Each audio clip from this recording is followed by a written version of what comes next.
Now we are moving on to some more examples of the arithmetic progression.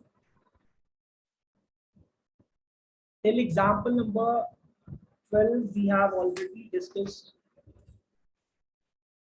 Now we are starting from example number 13. Just see it very carefully because this is a quite good example.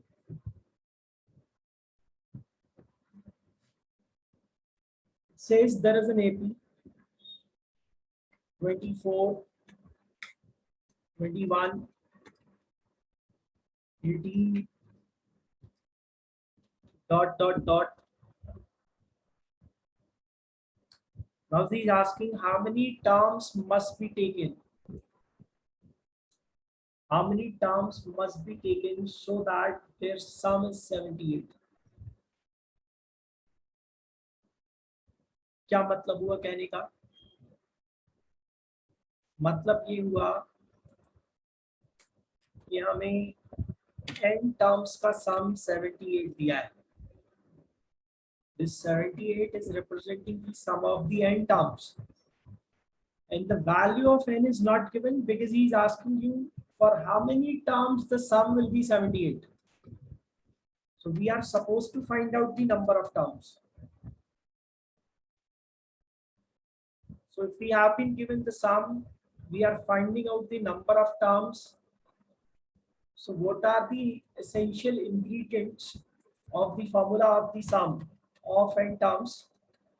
That is a plus n by 2 into 2a plus n minus 1 n into d. minus 1 into d. So this is the formula of the sum of the n terms. So as we can see, there are three main ingredients. If we are looking for the sum, we must have the number of terms, we must have the first term, we must have the common difference. So if we have these three things, we can easily find out the number of terms. If we have these three things, we can easily find out the number of terms. But in this question, the sum is already given and we are supposed to find out the number of terms. So we can simply assume when any of the three things have been given, we can easily find out the fourth term, the fourth ingredient. As we can see, if the number of terms, first term and the common difference is given, we are finding out the sum of the n terms. कोई भी तीन चीजें पता है तो चौथी चीज आ जाएगी. तो यहाँ पर सम दे रखा है, n टर्म्स को गायब कर दिया, तो क्या प्रॉब्लम है? कोई प्रॉब्लम नहीं है. Just look for the first term, it is 24.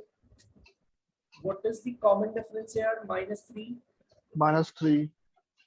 So now we can easily put it into the formula. The sum is 78, which must be equal to n by 2. Now n by 2 is how much?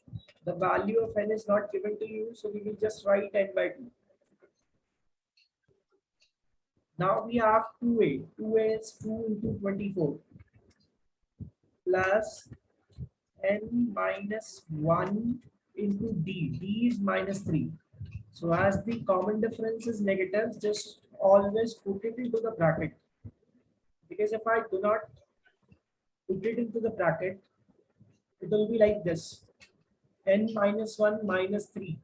अगर मैं bracket में नहीं रखता हूँ -3 को, तो इसका मतलब ये नहीं है कि मैं -3 से मल्टीप्लाई कर रहा हूँ. उसका मतलब ये हो जाएगा कि मैंने 3 सब्सट्रैक्ट कर दिया यहाँ से. पूरा मीनिंग ही चेंज हो जाएगा. So always put it into the bracket whenever the common difference is negative. So unless I do not write correctly, how can I solve the question properly? सही तरीके से लिखोगे तभी सॉल्व कर पाओगे. Now just focus on one thing. Whenever the number of terms or the value of n is to be found out, just focus on the language which I am saying here. कभी भी n की value निकालनी है. सम दे रखा है, n की value निकालनी है. as this case is supposed to be. तो ऐसे केस में हमेशा क्वाड्रेटिक इक्वेशन बनेगी. And this is a very interesting question if we look at the question with a proper point of view. So this is what, this is 48. And if I multiply -3 inside the bracket, I would be getting +3 minus 3n. So this is how the equation is going to be. Now this is 78 is equal to n by 2. ये 2 भी मैं इस तरफ multiply करने के लिए भेज देता हूँ. तो 78 में 2 मल्टीप्लाई हो जाएगा, डबल हो जाएगा 78 का, 156 हो जाएगा. 156 is equal to n into 51 minus 3n. I hope you understand it properly. कैसे आ रहा है ये? So this will be 156. This will be 156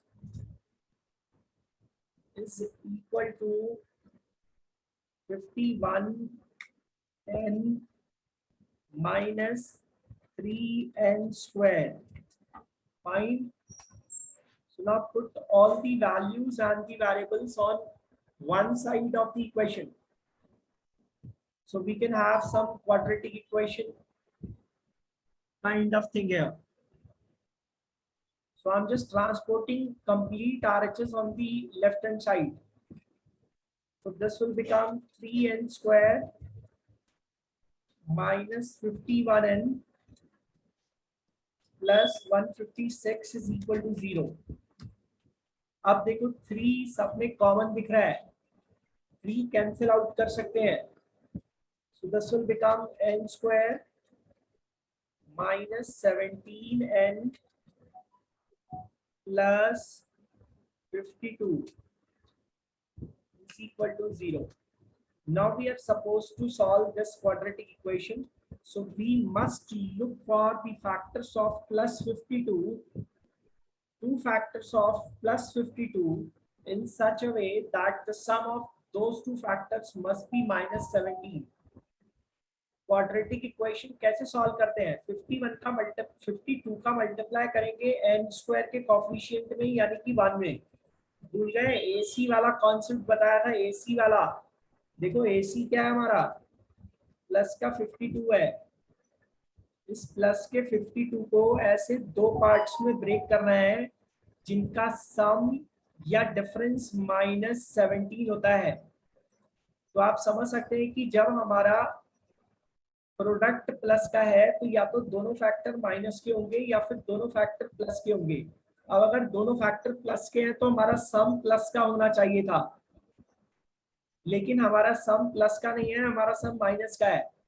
इसलिए समझ में आ गया कि दोनों फैक्टर कैसे होंगे, माइनस के होंगे. और जब दोनों फैक्टर्स माइनस के होंगे तो दोनों को ऐड करने पे -17 आ रहा होगा. माइनस माइनस वैल्यू ऐड हो जाएगी ना.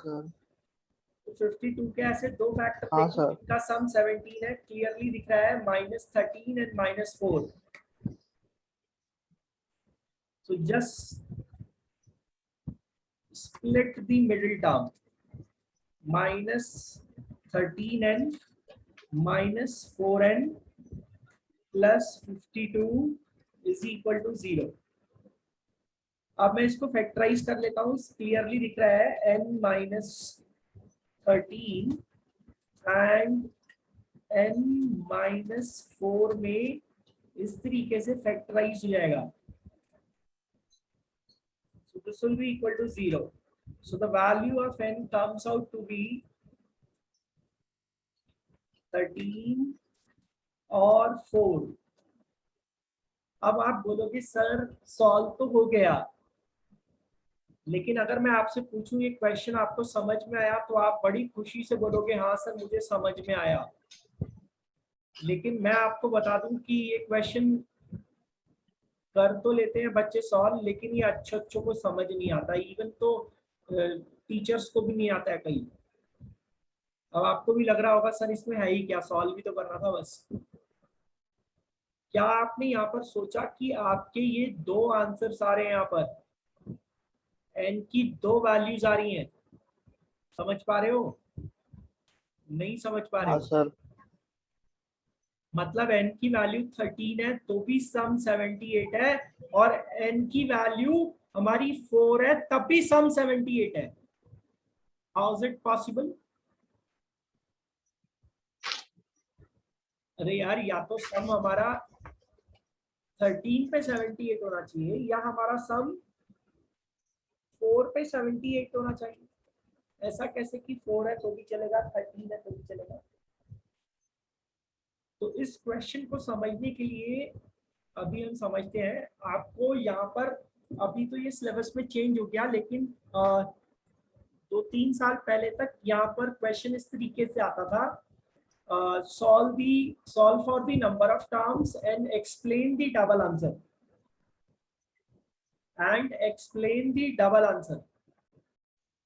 आप देख रहे हैं 2 आंसर मिल रहे हैं आपको। मतलब 13n का वैल्यू जब 13 है, सम 78 आएगा, इसको भी एक्सप्लेन करो, और जब 4 है n का वैल्यू, सम 78 आएगा, इसको भी एक्सप्लेन करो।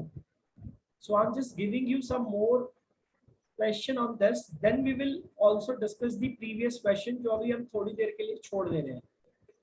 If I ask you, and this is very important question जो मैं आपको बता रहा हूँ, आपकी बुक में नहीं है ये, लेकिन थोड़ा बाहर से है, लेकिन हम डिस्कस करते हैं इसको। यहाँ पर ये कहता है sum of first 11 terms of NAP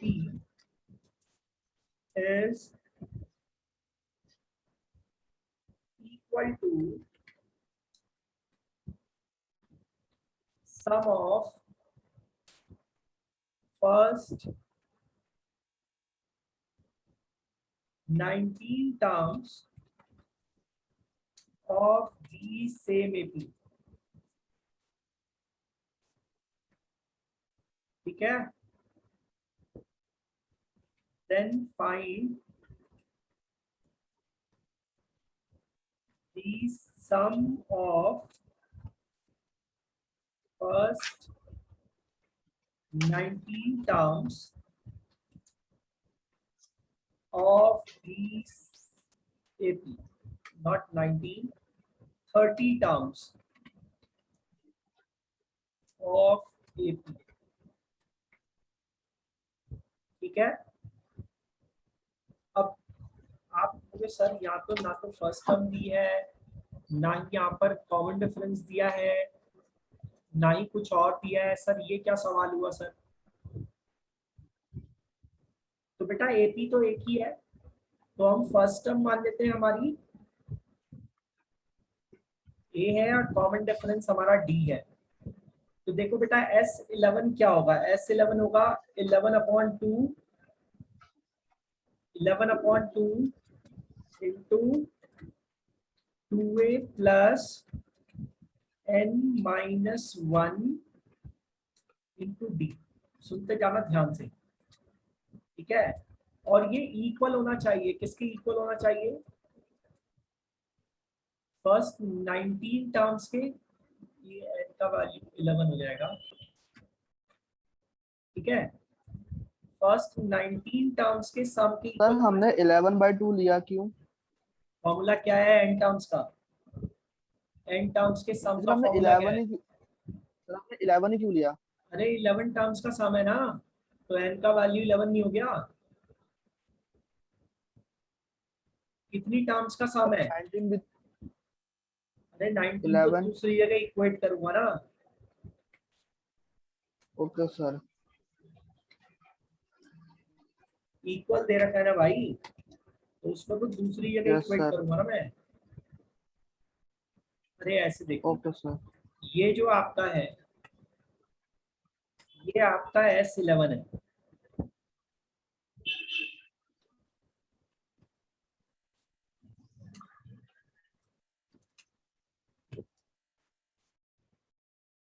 ये आपका S11 है, और जो दूसरी जगह मैं यहाँ पर ये लिख रहा हूँ, ये आपका S19 हो गया।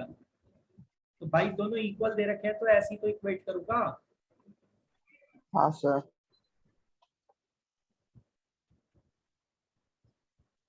अभी भी नहीं आया समझ में? n का वैल्यू 19 और 11 क्यों आ है? गया सर।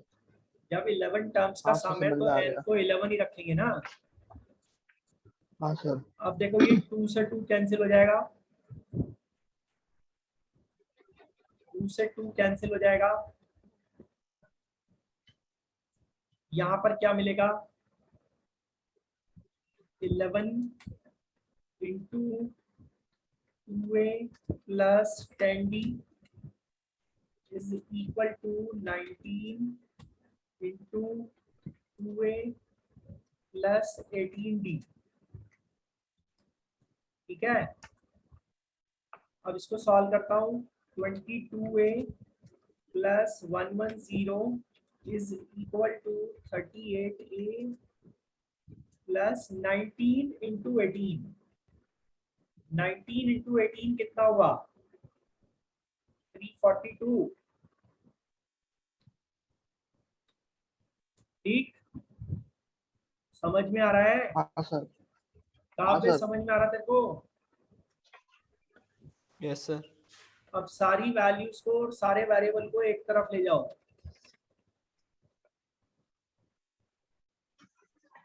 ठीक है, तो 38a को इस तरफ लेकर आओ या इसकी सारी वैल्यू को RHS में ट्रांसपोर्ट कर देते हैं। तो हमें यहाँ क्या मिलेगा, 16a प्लस 16a प्लस 342 में से 110 माइनस करेंगे 232 इज इक्वल टू 0, ऐसा मिलेगा। अरे ऐसा ही तो Yes. मिलेगा। Yes sir. हाँ सर। अब इसमें से कैंसिल आउट कर दूं, कुछ कैंसिल आउट हो रहा है इसमें से। देखो 8 से डिवाइड हो रहा है, 8 से डिवाइड हो रहा है ये। हाँ सर। 8 हाँ से सर। डिवाइड करके 2a प्लस यहाँ पर आएगा 29d 29। Is equal to 0। अब आप कहोगे सर इससे हमें क्या मिला, इससे तो हमें कुछ मिला ही नहीं, ये तो इक्वेशन टाइप मिल गई हमें, तो क्या प्रॉब्लम है? तो जो मिल रहा है उसको तो अपने पास रखो। अब यहाँ तक तो सब बच्चे कर लेते हैं, यहाँ तक सब बच्चे कर लेते हैं, यहाँ तक किसी को कोई प्रॉब्लम नहीं होती। ये हमारी पहली इक्वेशन हो गई, सब कर लेते हैं यहाँ तक। प्रॉब्लम क्या है सर, इसके बाद क्या करें? और ये कई बार आया हुआ है बोर्ड में, ठीक है, कई बार। तो इसके बाद आपको देखो फाइंड क्या करना है, आपको S30 फाइंड करना है। S30 हाँ फाइंड सर। करना है ना, सम ऑफ 30 टर्म्स फाइंड करना है। तो 30/2 ऐसे करूंगा into 2a plus 30 minus 1 into d ऐसा रखूंगा। यही तो होगा 30 टर्म्स का सम। Yes sir. हाँ सर। और सॉल्व करो इसे, 15 इंटू 2a प्लस 29d। तो बेटा हमें इसकी वैल्यू निकालनी है। So as you can see हमारी इक्वेशन 1 क्या कहती है, हमारी इक्वेशन 1 कहती है कि 2a प्लस 29d का वैल्यू कितना है, 0। 0। तो वो 0 उठा के यहाँ रख देता हूँ, तो इस पूरे का वैल्यू कितना हो गया, 0 हो गया। 0। Yes sir. अब देखो सर यहाँ पे एक ऑब्जर्वेशन है, क्या ऑब्जर्वेशन है, अगर हमारी m टर्म्स का सम हमारी AP की n टर्म्स के इक्वल है, तो ऐसे केस में S of m plus n sum of m plus n terms would be always equal to 0। अगर हमारी AP की m टर्म्स का सम AP की n टर्म्स के सम के बराबर है, तो हमारी AP की SM प्लस n टर्म्स का सम 0 होगा। मतलब क्या इसका, यहाँ देखो S11 S19 के बराबर है, दे रखा है ना। तो यहाँ से S30 का वैल्यू, S30 का मतलब क्या है, S30 का मतलब है 11 प्लस 19। m प्लस n, आप समझ में आया? हाँ सर। तो S30 का वैल्यू हाँ कितना सर। है? 0। 0 क्लियर हुआ या नहीं हुआ? हो गया सर। ये जो 30 है, ये 30 आपका 11 प्लस 19 हुआ ना, m प्लस n। हाँ सर। तो अप्लाई हो तो रहा है। अब समझने की कोशिश करते हैं कि ऐसा क्यों हो रहा है। तो वापिस अपने उस क्वेश्चन पे चलते हैं। अब ये कह रहा है 13 टर्म्स का सम 78 है और 4 टर्म्स का सम भी 78 है। ये जो एपी ऊपर हमने लिखी हुई है, इसकी टर्म्स को लिखना जरा। 24, 21, 18, फिर क्या होगा 15। ये हमारी 4 15। टर्म्स हुई। इन 4 टर्म्स का सम देखो 78 हाँ है या सर। नहीं? इन है 4 सर। टर्म का सम 78 आ रहा है। जोड़ के देख लो। हाँ अब ये सर। कह रहा है 13 टर्म्स का सम भी 78 है। अरे यार, जब टर्म्स और आएंगी तो तब भी सम उतना ही रहेगा क्या? अब मैं यहाँ पे और टर्म्स लिख रहा हूँ 12, फिर क्या होगा 9, फिर क्या होगा 6, फिर क्या होगा 3, फिर क्या होगा 0, फिर क्या होगा -3, फिर क्या होगा -6, -3 फिर -9, फिर -12, फिर कुछ नहीं हो तो गई। -15। तो देखो ये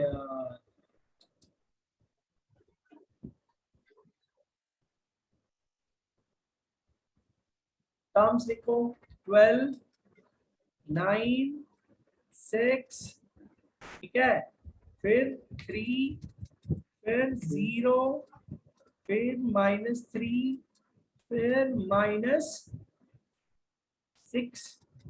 -9, -12। अब आया समझ में? ये हमने हाँ sir. Yes sir. Total 13 terms लिख डाली। अब जरा ध्यान से देखो, ये जो मैंने 9 टर्म्स और लिखी है, इन 9 टर्म्स का सम 0 हो रहा है। देखो इधर प्लस का हाँ सर। 12, माइनस का 12, प्लस का 9, माइनस का 9, प्लस का 6, माइनस का 6, प्लस का 3, माइनस का 3। तो अब थोड़ा हाँ सर। देख पा रहे हो कि 4 टर्म्स का सम 13 टर्म्स के सम के इक्वल क्यों हो रहा है? कुछ समझ में आ रहा है? अरे बिल्कुल यार, तुम तो अजीब हो। ये 4 टर्म्स का सम 78 था। मैंने यहाँ पर ये 9 टर्म्स और लिखी, टोटल 13 टर्म्स बना दी मैंने। अभी भी इनका सम 0 हो रहा है। क्यों? क्योंकि यहाँ पर ये जो और टर्म्स में लिख रहा हूं, इसमें कुछ टर्म्स तो प्लस में हो जा रही हैं और कुछ देर के बाद एपी माइनस में चलने लग रही है, तो वो माइनस वाली वैल्यू दे रही है। जब मैं इन दोनों को ऐड करूंगा तो मेरा सम क्या हो जाएगा? 0 हो जाएगा। अरे यार, जो टर्म्स मेरी प्लस में चल रही थी वो थोड़ी देर बाद माइनस में चलने लगी, तो उन्होंने सम 0 कर दिया। समझ पा रहे हो? इसलिए हाँ ऐसा सर। हो रहा है, इसलिए ऐसा हो रहा है। देखो 4 टर्म्स का सम, ये 4 टर्म्स है, इन 4 टर्म्स का सम 78 है। और मैंने ये 9 टर्म्स और लिख दी। मैंने ये 9 टर्म्स और लिख दी, और इस 9 टर्म्स के और लिखने से क्या हुआ? इनका सम तो 0 है, इन 9 टर्म्स का। तो जब ये हाँ 0 मैं सर। 78 में ऐड करूंगा तो टोटल 13 टर्म्स का सम भी तो 78 ही रहेगा। मतलब हाँ सर। कुछ देर के बाद जाकर हमारा जो सम है वो क्या हो जाएगा? 0 होने लगेगा, और फिर कुछ टर्म्स 0। माइनस में आने लगेंगी। समझ में आ रहा है? अब हालांकि अगर मैं इससे आगे बढ़ता हूं, हाँ हाँ तो सर। इससे आगे बढ़ने पे फिर 78 नहीं आएगा। समझ में आई बात? अरे हाँ यार, सर। अगर मैं यहाँ पे -15 ले आऊं तो भी 0 है, -18 ले आऊं तो भी 0 है। समझ पा रहे हो? हाँ सर। मैंने यहाँ पर -15 लिख दिया। इसके बाद अब ये -15 इस प्लस के 15 को तो कट कर देगा, लेकिन सम तो 78 नहीं रहेगा, सम कुछ और हो जाएगा। ठीक है, समझ गए सर। तो तुम खाली हाँ इतना सर। समझ लो कि कुछ टर्म्स माइनस होने लगती है, इस वजह से ऐसा हो जाता है। अब सर आगे बढ़ते हैं, ज्यादा पढ़ा दिया जरूरत से ज्यादा। अब यहाँ पर देख लो, 4 टर्म्स का सम 13 टर्म्स के सम के इक्वल हो रहा है। तो यहाँ पे आपसे क्वेश्चन पूछ सकता था S17 निकालो, तो जरा देखकर बताओ S17 कितना आता, 0 आता ना। हाँ सर। अगर मैं यहाँ 4 टर्म्स और लिखूं, -15, -18, -21, -24, तो ये टोटल 17 टर्म्स हो जाएंगी। इन 17 टर्म्स का सम लोगे तो वो भी 0 आएगा। हाँ सर। समझ गए? हाँ सर। हाँ, इसलिए हाँ हो सर। रहा है ऐसा, इसलिए हो रहा है। ठीक है, यस सर। हाँ, चलो आगे बढ़ते सर।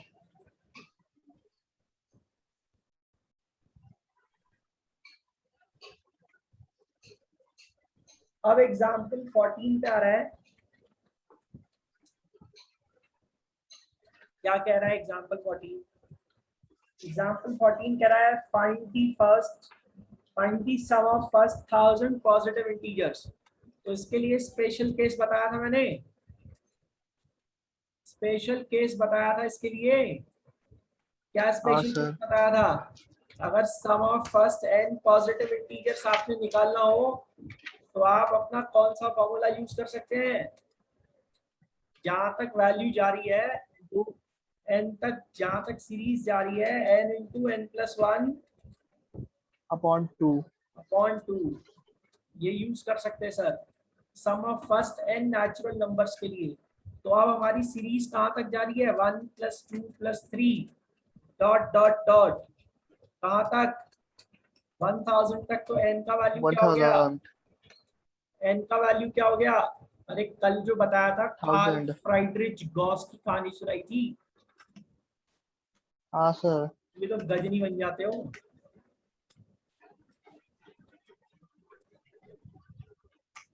कितना आएगा? 500500। 500। ठीक है, तो दिस इज हाँ हाउ सर। फर्स्ट पार्ट को सॉल्व कर रहा है एग्जांपल 14 के। फिर ये कह रहा है sum of first n positive integers. तो आपको अभी फॉर्मूला बताया मैंने, सम ऑफ फर्स्ट हाँ sir. n positive integers is equal to what? n into n+1 upon 2। हाँ, n इंटू n+1 अपॉन 2। इस सीरीज को लगाने के लिए एक बात का ध्यान रखना है कि कोई भी वैल्यू बीच में से छूटनी नहीं चाहिए और स्टार्टिंग 1 से हो रही हो। हाँ सर। समझ में आया? हाँ सर। अब देखो example 15, very very important from the exam point of view, और केस स्टडी के लिए बहुत अच्छा क्वेश्चन बन सकता है।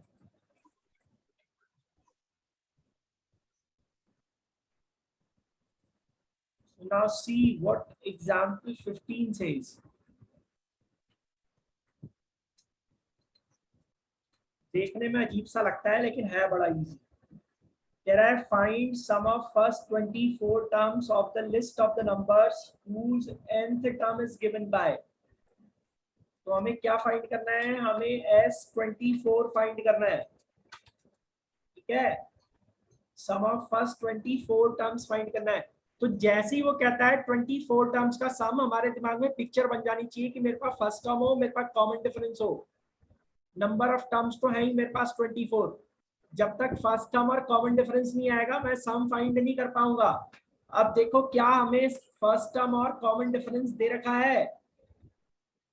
तो आप कहोगे सर नहीं दे रखा है, पर उसने क्या दिया हुआ है? उसने nth टर्म का जनरलाइजेशन दिया है। कह रहा है जो लिस्ट है नंबर्स की, एपी की नंबर की जो लिस्ट है टर्म्स की, उसकी nth टर्म उसकी nth टर्म जनरलाइज हो रही है। कैसे जनरलाइज हो रही है? 3 प्लस 2n से। कैसे जनरलाइज हो रही है? 3 प्लस 2n से। अब आप कहोगे सर इसका क्या मतलब है? अरे इसका मतलब जैसे हम अपनी nth टर्म को अभी कैसे जनरलाइज करते थे? nth टर्म का फॉर्मूला क्या था हमारा? a plus plus n minus 1 minus into D. Into D. अब सपोज मैं आपसे ये कह दूं कि आपका जो फर्स्ट टर्म है वो 3 है, सपोज मान लेते हैं, और आपकी जो डी की वैल्यू है, आपकी जो डी की वैल्यू है वो कुछ इस तरीके से है कि इसको सॉल्व करने के बाद आपका पीछे 2n आता है। समझ पा रहे हो? नहीं समझ पा रहे हो? हाँ सर।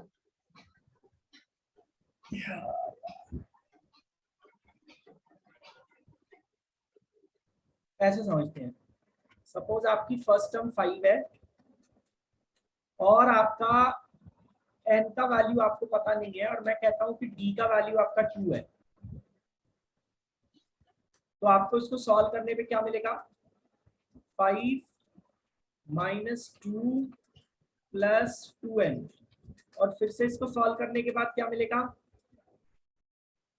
3 plus 2n। तो बेटा आप समझ सकते हो कि ये nth टर्म को अगर मैं a और d की वैल्यू डाल के सॉल्व करने लगूं तो ये 3 प्लस 2n की फॉर्म में मिलेगा ना मेरे को।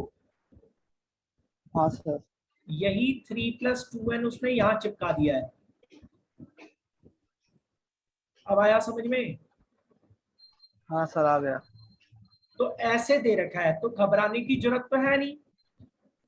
आप यहाँ पर समझ सकते हैं कि nth टर्म का जनरलाइजेशन दिया है। अगर nth टर्म का जनरलाइजेशन दिया है तो n का वैल्यू क्या क्या हो सकता है? 1 होगा, 2 होगा, 3 होगा, 4 होगा, 5 होगा, 6 होगा। भाई नंबर ऑफ टर्म्स तो यही होगी ना, पहली टर्म, दूसरी टर्म, तीसरी टर्म, चौथी टर्म। तो आप यहाँ पर पहले सबसे पहले क्या करो, n का वैल्यू 1 रख दो। n का वैल्यू 1 रखोगे तो क्या मिलेगा? 3 प्लस 2 इंटू 1 यानी कि 5। ठीक है? इसी हाँ सर। तरीके से आप समझ लीजिए कि ये जो 5 आया है this is your first term. हुई या नहीं ओके हुई? सर। कैसे? हो गए सर। अरे भाई ए का वैल्यू 1 है तो फर्स्ट टर्म तो आई वो। अब ए का हाँ वैल्यू सर। 2 है तो 3 plus 2 into 2 is equal to 7। ये आपकी सेकेंड टर्म हो गई। इसी तरीके से थर्ड टर्म निकालनी है तो थर्ड टर्म के लिए 3 प्लस 2 इंटू 3 यानी कि 9। तो ये आपकी थर्ड टर्म हो गई। तो हम क्या लिखेंगे? हाँ सर। ऐसे 2-3 वैल्यू डाल के 2-3 टर्म्स निकाल लेंगे। अब जैसे ये हाँ सर। 2-3 टर्म्स निकली तो हमें समझ में आ गया ना कि देयरफॉर एपीएस क्या है? एपी 5 7 5। 9 है ना, हाँ सर। और ऐसे ही आगे 11 होगा, ऐसे ही चलता जाएगा आगे तक।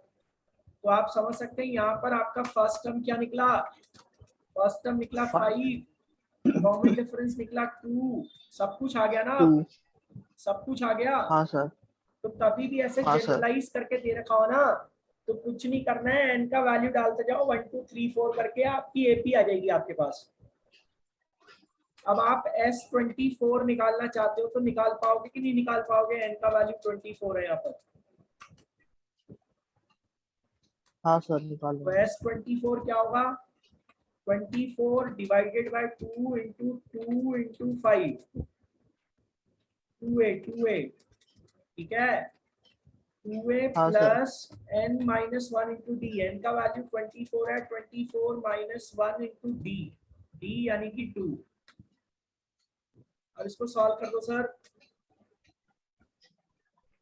12 इंटू 10 प्लस 46। 46। ये हो गया आपका 12 इंटू 56। 12 इंटू 56 की वैल्यू हुई 660। हाँ 672। तो ये हमारा आंसर हो गया, बात खत्म। अभी समझ में आया? हाँ सर। नेक्स्ट वाला अगर आप देखो तो कह रहा है कि एक टीवी मैन्युफैक्चरर है और ये केस स्टडी के पॉइंट ऑफ व्यू से बहुत अच्छा एग्जांपल बन सकता है। 600 सेट प्रोड्यूस करता है वो थर्ड ईयर में, 700 सेट प्रोड्यूस करता है सेवंथ ईयर में, यानी कि आपको A3 दे रखा है 600 और A7 दे रखा है 700। तो यहां से आप सीधा सीधा देख सकते हैं कि आपका जो A3 से A7 बन रहा है इसमें आपने 4 times of common difference add किया होगा, जो आपका किसके इक्वल आ रहा है, जो आपका 100 के इक्वल है। इसका मतलब कॉमन डिफरेंस कितना हो गया हमारा 25। If the common difference is 25 तो हमारी फर्स्ट टर्म क्या निकलेगी, 2 बार कॉमन डिफरेंस माइनस कर दूं, फर्स्ट टर्म आ गई 550, थर्ड टर्म 550 600 दे रखी है, तो मैंने 25 2 बार माइनस कर दिया, फर्स्ट टर्म आ गई है, फर्स्ट टर्म आ गई, कॉमन डिफरेंस आपके पास आ गया, जो निकालना है निकाल लो। पहले ईयर का प्रोडक्शन 550, फर्स्ट टर्म खुद हो जाएगी। 10th ईयर का प्रोडक्शन निकालना है, 10th टर्म निकालनी है, 10th टर्म निकाल लेना, ठीक है। और इसी तरीके से हाँ total sir. Production of 7 years निकालना है, यानी कि S7 निकालना है, वो भी निकाल लेना। अब तो कोई दिक्कत नहीं है। No sir. एग्जाम्पल 16 हो गया है, बाकी बातें कल होंगी।